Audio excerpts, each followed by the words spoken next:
On the 23rd of November, there was a massive volcanic explosion in Ethiopia.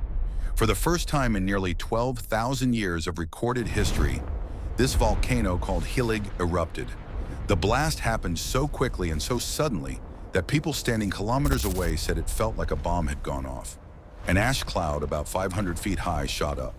This ash cloud was so big that it could easily be seen from space. If you look at the map, you can see how, carried by the wind, this ash cloud first traveled over the countries of Oman and Yemen, and then slowly reached Pakistan and India. Because of this, many flights in Delhi were canceled. Since operating flights near these clouds is very risky, these ash clouds contain tiny pieces of rock, glass particles, and crystals. If they enter any airplane's engine, they can very easily shut the engine down. On top of that, on an airplane's windows, these particles act like tiny razor blades. If they hit the cockpit windows, they work like sandpaper, rubbing and scratching the glass so badly that the pilots might not be able to see anything ahead. That's why not only in India, but also across the Middle East, many flights were canceled. And now this ash cloud is slowly spreading towards China and Myanmar. This volcanic eruption was so powerful that the sound of the explosion could be heard in cities 190 kilometers away, and tremors were felt as far as the neighboring country of Djibouti. Around 28 kilometers away, in Ethiopia's Adara region, many villages were completely covered in ash. But the good news here is that not a single human life was lost. This is because the volcano is located in a very remote place where almost no people live. In fact, this area is considered one of the hottest places on Earth. This place is called the Danakil Depression. If you look at the map, this entire area lies below sea level. The temperature here often crosses 50 to 55 degrees.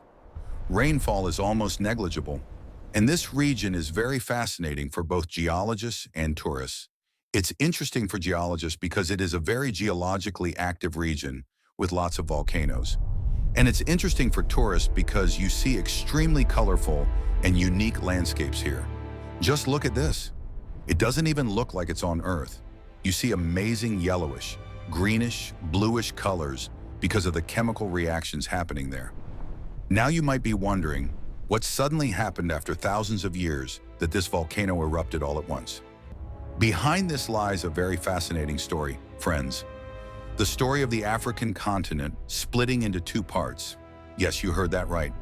Where this volcano is located, the tectonic plates are shifting, and the African continent is slowly breaking into two pieces.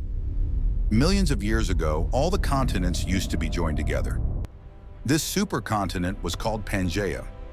You might remember studying this in school. Over time, this supercontinent Pangaea slowly broke into separate pieces, and from there our present-day continents were formed. If you focus specifically on the African region, there was a time when the African tectonic plate and the Arabian tectonic plate used to be one. But as they gradually separated, space opened up between them, and that's where the Red Sea and the Gulf of Suez formed. Now what's happening, friends, is that because tectonic plates are always moving, the African plate itself is now slowly splitting into two parts, the Nubian plate and the Somalian plate. This region of Ethiopia, where the Hylig volcano is located, is the spot where three plates meet together, the Nubian, Somalian, and Arabian tectonic plates. These three plates are slowly moving away from each other, and the ground is splitting into three parts. This place is called the Afar Rift. But this rift itself is part of a much larger system called the East African Rift. If you look from here towards the south on the African continent, you'll see an entire line, about 6,000 kilometers long, running from the Red Sea through Ethiopia, Kenya, Tanzania, Malawi, and Mozambique. This is the line, friends, along which the African continent will split into two parts in the future. Now, when I say in the future, I'm talking about the geological time scale. So from a human perspective, it's still a very long time. Scientists believe that this complete separation could take 5 to 10 million years because these continental plates are moving away from each other very slowly at a rate of about 2 to 5 centimeters per year. Basically, that's the same rate at which your fingernails grow. But that doesn't mean everything will happen very slowly and quietly. Across this entire East African rift system, there are many volcanoes and many mountain ranges. For example, Mount Kilimanjaro, Mount Kenya, and Erta, which is Ethiopia's famous lava lake. There are also many lakes that exist because these continents are drifting apart, such as Lake Malawi, Lake Tanganyika, Lake Albert, and Lake Kivu. If you look at things from this perspective, you'll realize that what is happening here is not unexpected at all.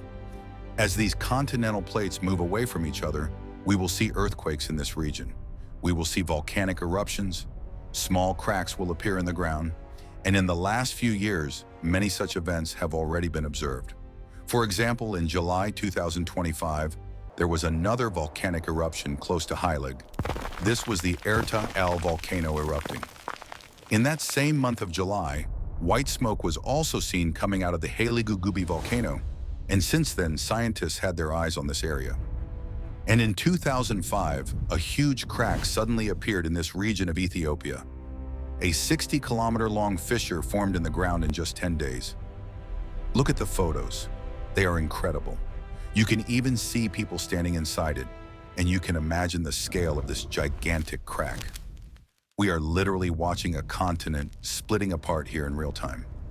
Subscribe to Info Documentaries to follow more real stories from our planet.